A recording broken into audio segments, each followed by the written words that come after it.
আজ আমরা ক্লাস 9-এর ক্ষেত্রফল সংক্রান্ত উপপাদ্যের উপপাদ্য নম্বর 24 করব। অর্থাৎ তাহলে আমরা লিখে ফেলি ক্লাস 9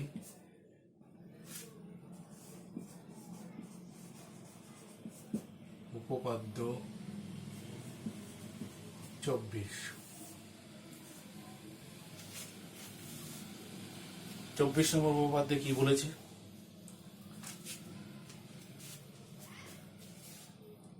প্রমাণ করো যে ত্রিভুজ ও কোনো সামান্তরিক একই ভূমি ও একই সমান্তরাল সরলরেখা যুগলের মধ্যে অবস্থিত হলে ত্রিভুজের ক্ষেত্রফল সামান্তরিক আকার ক্ষেত্রের ক্ষেত্রফলের অর্ধেক।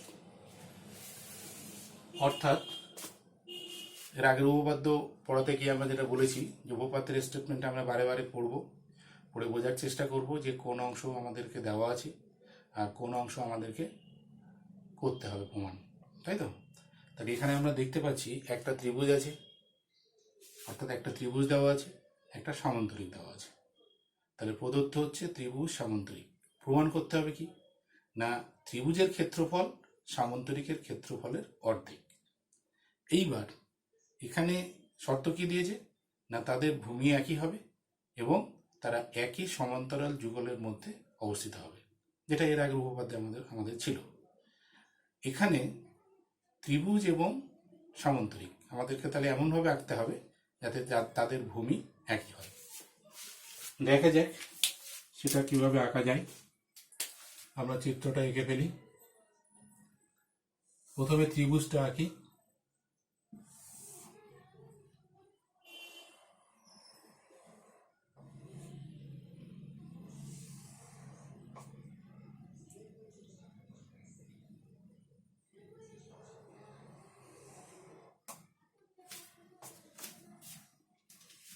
ত্রিভুজ হবে একটা, সামান্তরিক হবে একটা। তাহলে আমরা ত্রিভুজটাকে এ বি সি নাম দিতে পারি, ঠিক আছে? এ বি সি ত্রিভুজ, আর সামান্তরিক হতে পারে এ বি ডি ই। তার মানে তাহলে ডি এই বিন্দুর নাম হবে, আর এই বিডি সমান্তরাল এ থেকে আঁকতে হবে, তাহলে এটা ই হবে। দেখ চিত্রের দিকে লক্ষ্য কর যে এ বি সি একটা ত্রিভুজ। তাহলে ত্রিভুজ এ বি সি এর ভূমি হচ্ছে কি আছে না এ বি। সেই একই ভূমি রেখে অর্থাৎ একই ভূমির উপর আমরা একটা সামান্তরিক এঁকেছি। তাহলে সামান্তরিক কি আছে না এ বি ডি ই, এরও ভূমি আছে কি না ভূমি এ বি। তাহলে একই ভূমির উপর এবিসি ত্রিভুজ, একই ভূমির উপর এ বি ডি ই সামান্তরিক। তাহলে আমরা প্রদত্ত শর্ত যেটা দেওয়া আছে তাহলে সেটা মানলাম। এবার দেখি সমান্তরাল যুগল। এখানে এ বি ভূমি এবং দেখতে পাচ্ছি চিত্র অনুযায়ী লক্ষ্য কর এ বি ভূমি এবং ইডি এই সরলরেখার মধ্যে এরা অবস্থিত। তাহলে এখানে এ বি ও ইডি সরলরেখার মধ্যে আমরা এই ত্রিভুজ এবং এই সামান্তরিককে পাচ্ছি। তাহলে এইটা দেওয়া আছে, বলা আছে স্টেটমেন্টে। আমরা চিত্রটা নামকরণ অনুযায়ী এইভাবে লিখেছি। তাহলে এবার আমরা প্রদত্ত বিষয়টা উপপাদ্য প্রমাণে চলে যাই। প্রদত্ত বিষয়টা লিখে ফেলি। অর্থাৎ চিত্র অনুযায়ী প্রদত্ত বিষয় কিভাবে আমরা ধরেছি বা নামকরণ করেছি সেটা লিখব, সেটাই হচ্ছে প্রদত্ত। তাহলে ধরি এ বি সি ত্রিভুজ ও এ বি ডি ই সামান্তরিকের একই ভূমি এবি এবং সমান্তরাল যুগল লিখব এবি ও ইডি সরল রেখা যুগলের মধ্যে অবস্থিত। এবি ও ইডি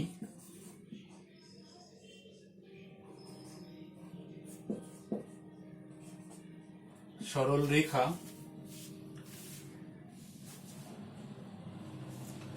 আচ্ছা সরল রেখার আগে সমান্তরাল কথাটা লিখে দে, সমান্তরাল হতেই হবে। তাহলে এবি ও ইডি সমান্তরাল সরল রেখা যুগলের মধ্যে অবস্থিত, তাই তো? বেশ, এইবার কি প্রমাণ করতে হবে? অর্থাৎ দ্বিতীয় স্টেপ হচ্ছে প্রামাণ্য বিষয়। প্রমাণ করতে হবে যে ত্রিভুজ এ বি সি সমান half into সামান্তরিক A B DE. অর্থাৎ এটা যদি আমরা ভাষায় বলি তাহলে দাঁড়ায় এবিসি ত্রিভুজের ক্ষেত্রফল সমান হাফ ইন্টু সামান্তরিকের ক্ষেত্রফল। সামান্তরিকটা কি আছে না এ বি ডি ই। এখানে একটা অঙ্কনের ব্যাপার আছে। আচ্ছা, আমরা 23 নম্বর উপপাদ্য করতে গিয়ে যেটা বলেছিলাম সেটা একবার একটু মনে করি। কি বলেছিলাম যে যদি উপপাদ্যে দেখা যায় যে ত্রিভুজ দেওয়া আছে, সামান্তরিক চতুর্ভুজ প্রমাণ করতে হবে, তাহলে আমরা কি বলেছিলাম সেখানে? তাহলে আমরা চতুর্ভুজের হেল্প নেব। আর যদি চতুর্ভুজ দেওয়া থাকে তাহলে আমরা ত্রিভুজের হেল্প নেব। এখানে লক্ষ্য কর, ত্রিভুজও আছে চতুর্ভুজ আছে, কিন্তু মূল এখানে কিন্তু ত্রিভুজ, অর্থাৎ ত্রিভুজ দিয়ে উপপাদ্যের স্টেটমেন্টটা শুরু হয়েছে। তাহলে ত্রিভুজ যদি থাকে তাহলে অবশ্যই আমাদের এমন একটা চতুর্ভুজ দরকার যার সাহায্যে আমরা এই প্রমাণটা করতে পারি। এবার সেই চতুর্ভুজের জন্য আমরা একটু অঙ্কনের দিকে মন দেব। আচ্ছা, অঙ্কনের ক্ষেত্রে কি হতে পারে? এই ত্রিভুজ এ বি সি এবং সামান্তরিক এ বি ডি ই, এদের ভূমি যেহেতু এ বি, তাহলে এরপরেও আমরা যা কিছু অঙ্কন করব এক্ষেত্রে, সেক্ষেত্রে এ বি ভূমিকে বেস করেই করতে হবে আমাদের। অর্থাৎ এ বি ভূমির বাইরে আমরা ভাববো না, না হলে কি হবে? আমরা ওই শর্তে অ্যাপ্লাই করতে পারবো না। তাহলে এখানে দেখতে পাচ্ছি যে যদি আমরা এ বিন্দু থেকে একটা সরল রেখা আঁকি যে কিনা হবে বিসি এর সমান্তরাল, অর্থাৎ এই এ বিন্দু দিয়ে একটি সরল রেখা আঁকবো উপরের দিকে যে কিনা বিসি এর সমান্তরাল হবে। এইবার সে যদি আমরা উপরের দিকে আঁকি, আচ্ছা এখানে একটা কথা বলি যে এই উপপাদ্যের অঙ্কন যদি হয়, অর্থাৎ অঙ্কন যদি করতে হয়, তাহলে আমরা যে অংশটুকু অঙ্কন করব সেই অংশটুকু ডট ডট দিয়ে দেখাবো। এতে কি হবে না, যে কেউ এই চিত্রটা দেখলেই অ্যাট এ গ্লান্স বুঝতে পারবে যে এই চিত্রে স্টেটমেন্টে দেওয়া শর্তের বাইরে প্রমাণের জন্য কতটুকু অঙ্কন করা হয়েছে। তাহলে এটা একটা ইউনিভার্সাল নোটেশন। তাহলে আমরা এখান থেকে ডট ডট করে উপর দিকে যদি অঙ্কন করি, দেখা যাবে সেটা উপর দিকে এগিয়ে যাচ্ছিল। এই অঙ্কনটা অবশ্যই কি হবে না বিসি এর সমান্তরাল হবে। এইবার কি করব, ডিই কে বাম দিকে বর্ধিত করব। ডিই কে বাম দিকে বর্ধিত করলে এই এ বিন্দু দিয়ে যে সরল রেখাটা আমরা উপর দিকে অঙ্কন করেছি, হ্যাঁ, সে একটা বিন্দুতে ছেদ করবে। তাহলে আমরা যদি ডিই কে বর্ধিত করি তাহলে ধরে নিই যে ও এ বিন্দুতে ছেদ করছে। দেখতো এক্ষেত্রে চিত্রটা বোঝা যাচ্ছে কিনা? কি করলাম আমরা? এই এবিসি ত্রিভুজকে ভিত্তি করে যেহেতু আমরা প্রমাণটা করতে চাইছি, তাহলে ত্রিভুজের উপরে ভিত্তি করে প্রমাণ করতে গেলে আমরা চতুর্ভুজ খুঁজছি। তাহলে সেই চতুর্ভুজটাই আমরা অঙ্কন করছি। এখানে কি করলাম আমি আবার রিপিট করছি না, এ বিন্দুর উপর দিয়ে বা এ বিন্দুকে ভর করে আমরা বিসি এর সমান্তরাল সরলরেখা অঙ্কন করছি, যে কিনা বর্ধিত ডিই কে এফ বিন্দুতে ছেদ করেছে। লক্ষ্য করো এখানে একটা, এটা করার ফলে, আচ্ছা এটা আমাকে লিখে ফেলি, লিখে নিয়ে তারপরে পরেরটা বোঝাচ্ছি। তাহলে অবশ্যই এখানে অঙ্কন এলো, অঙ্কন। তাহলে অঙ্কন কি করলাম না, এ বিন্দু দিয়ে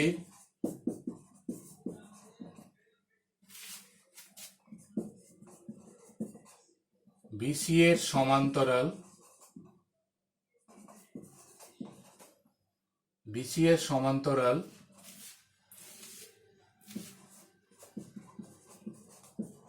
অঙ্কন করলাম, যা বর্ধিত ডিই কে এফ বিন্দুতে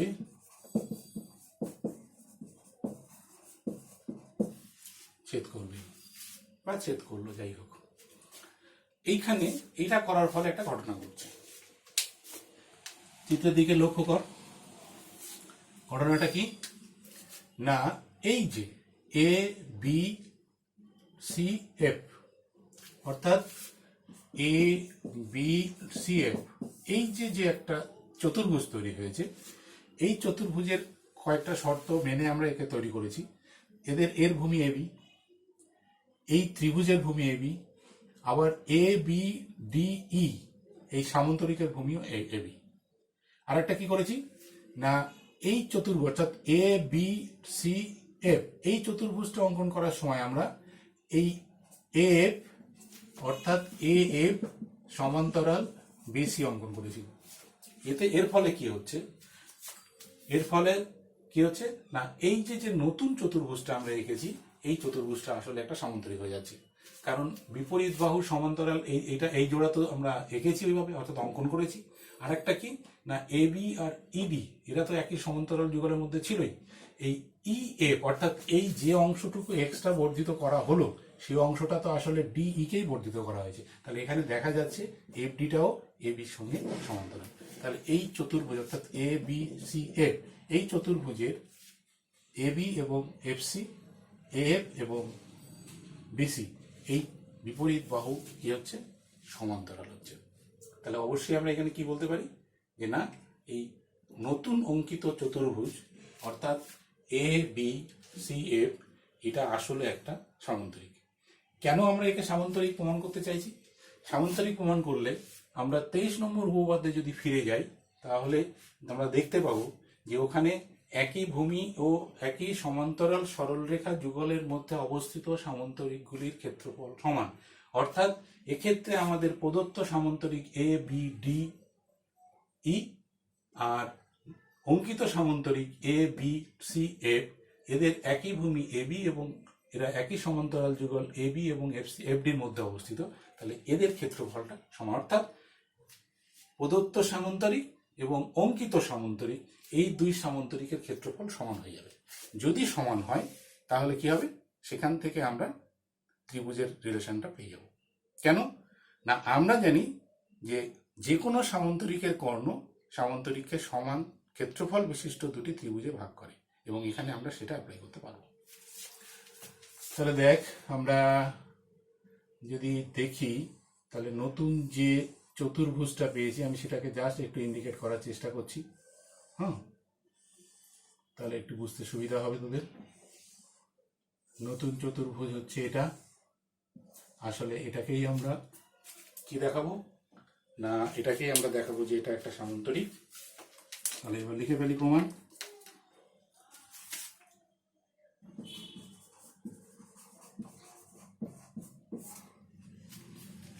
তাহলে অঙ্কিত সামান্তরিক থেকে আমরা শুরু করি। তাহলে অঙ্কিত সামান্তরিক আছে হচ্ছে এ বি সি এফ, তাই তো? তাহলে এ বি সি এফ, সরি সামান্তরিক নয়, চতুর্ভুজ। এ বি সি এফ চতুর্ভুজ থেকে পাই কি পাই না, এ এফ চিত্র অনুযায়ী আমরা লক্ষ্য করব এ এফ সমান্তরাল বিসি, কেন না অঙ্ক নানুসারে। লক্ষ্য কর, আমরা এ বিন্দু দিয়ে এফটাকে বিসি এর সমান্তরালে এঁকেছিলাম, তাহলে এটা অঙ্কন অনুসারে আমরা লিখতে পারি। আর একটা কি আছে না A B R F C, এটা কি আছে প্রদত্ত আছে, এ বি সমান্তরাল এফ সি, এটা প্রদত্ত। কেন প্রদত্ত? কারণ হচ্ছে আমরা ই এফ যেটা পেয়েছি, এই ই এফ এইটুকু যেটা পেয়েছি সেটা আসলে এফ ই এর বর্ধিত অংশ, কারণ আসলে ওটা একই সরলরেখা। তাহলে ইডি যদি সমান্তরাল হয় এবি, তাহলে অবশ্যই এক্ষেত্রে এফডি কি হবে, এবি এর সমান্তরাল হবে। এফডি যদি সমান্তরাল হয় তাহলে এফসিটাও কি হবে, এবি সমান্তরাল হবে। তাহলে এই যে বিপরীত বাহু আমরা সমান্তরাল লিখতে পাচ্ছি, তাহলে এখান থেকে কি বলতে পারি যে অঙ্কিত চতুর্ভুজটা আসলে একটা সামান্তরিক। তাহলে অতএব এ বি সি এফ একটি সামান্তরিক। দেখ বুঝতে পারছিস কিনা, যে কোনো চতুর্ভুজের বিপরীত বাহুগুলো যদি পরস্পর সমান্তরাল হয় তাহলে আমরা তাকে সামান্তরিক বলতে পারি। এখানে আমরা তাই করেছি, আর কিচ্ছু করিনি। ভালো করে দেখ,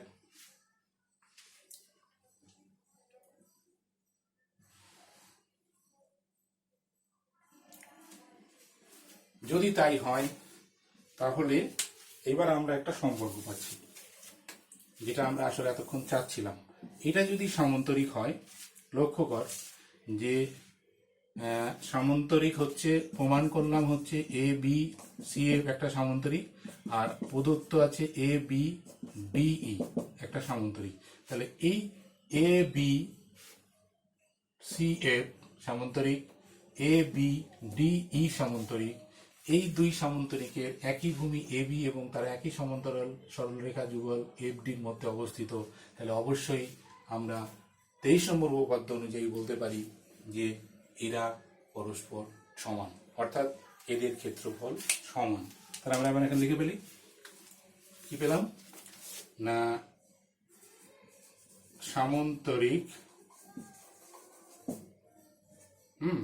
সামান্তরিক A B C F O সামান্তরিক A B, চিত্র অনুযায়ী চিত্র ফলো করবি, ডিই এ বি ডিই এর একই ভূমি কি আছে না এ বি এবং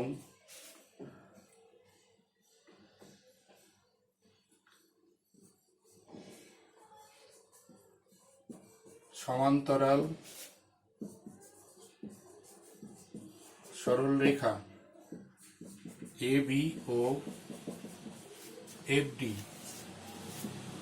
এর মধ্যে অবস্থিত। যদি তাই হয় তাহলে এরপর উপরে লিখছি, তাহলে 23 নম্বর উপপাদ্যটি আমরা কি লিখতে পারি যে অবশ্যই এই সামান্তরিকের ক্ষেত্রফল আর এই সামান্তরিকের ক্ষেত্রফল কি সমান। তাহলে অতএব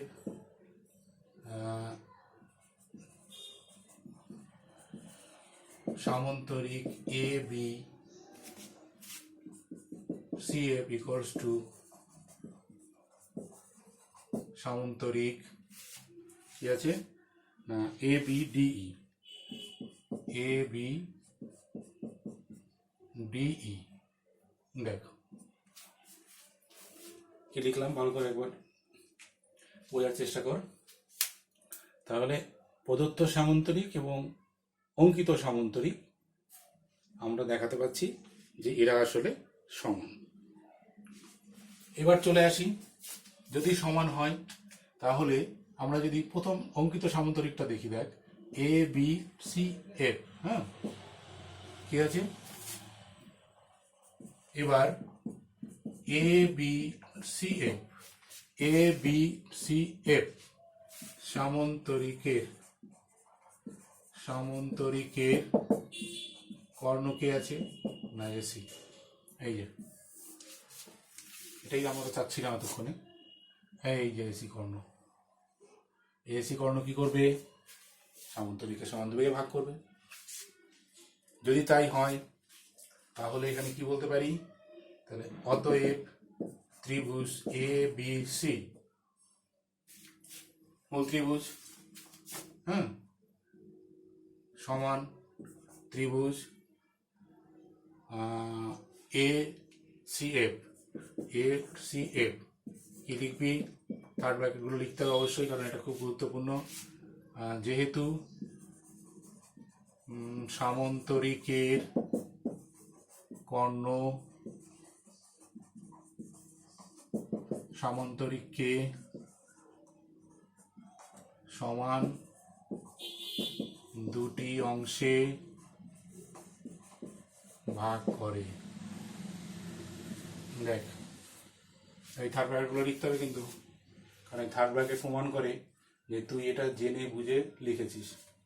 তাহলে অতএব কি লিখতে পারি, ত্রিভুজ এ বি সি সমান, এই এ বি সি ত্রিভুজ, এবার চিত্রের দিকে লক্ষ্য কর। এই যে এটাকে আমি দাগ দিচ্ছি এরকম করে আর একটু বোঝার জন্য। এই যে যে ত্রিভুজটা আছে, এই ত্রিভুজটা আসলে এ বি সি এফ এই সামন্তরিকের অর্ধেক। তাহলে আমরা লিখতে পারি ত্রিভুজ এ বি সি সমান সামন্তরিক এ বি সি এফ। চোখ বন্ধ করে এটা লেখা যায়, কারণ কর্ণ এসি কর্ণ সামন্তরিককে ভাগ করেছে। তাহলে এটা যদি হয় আমার যেতে হবে কোথায় না, এ বি ডি ই। আমরা উপরে প্রমাণ করেছি, এই জায়গাটা লক্ষ্য কর, এই যে এই জায়গাটা, এখানে প্রমাণ করেছি যে ওই সামন্তরিক দুটো সমান। তাহলে অতএব ত্রিভুজ এ বি সি সমান, ও সরি এটা একটা হাফ হবে রে, এখানে একটা হাফ হবে। অর্থাৎ আমি আগের লাইনটা আবার রিপিট করছি, ত্রিভুজ এ বি সি সমান হাফ অফ সামন্তরিক এ বি সি। তাহলে এটা যদি হয় তাহলে আবার এই সামন্তরিক সমান যদি হয় তাহলে লিখতে পারি ত্রিভুজ এ বি সি সমান হাফ ইন্টু সামন্তরিক এ বি ডি ই। এটাই বোধহয় আমরা প্রথমে প্রমাণ করতে হবে লিখেছিলাম। আচ্ছা লক্ষ্য কর, এখানে থার্ড ব্র্যাকেটে কি লিখবি, পূর্বে প্রমাণিত, অতএব ত্রিভুজ এ বি সি এর ক্ষেত্রফল ইকুয়ালস টু হাফ ইন্টু সামন্তরিক এ বি ডি ই এর ক্ষেত্রফল। প্রমাণিত। এটাই আমাদের প্রামাণ্য বিষয় ছিল। এই যে দেখ, এখানেই 24 নম্বর উপপাদ্য শেষ হলো।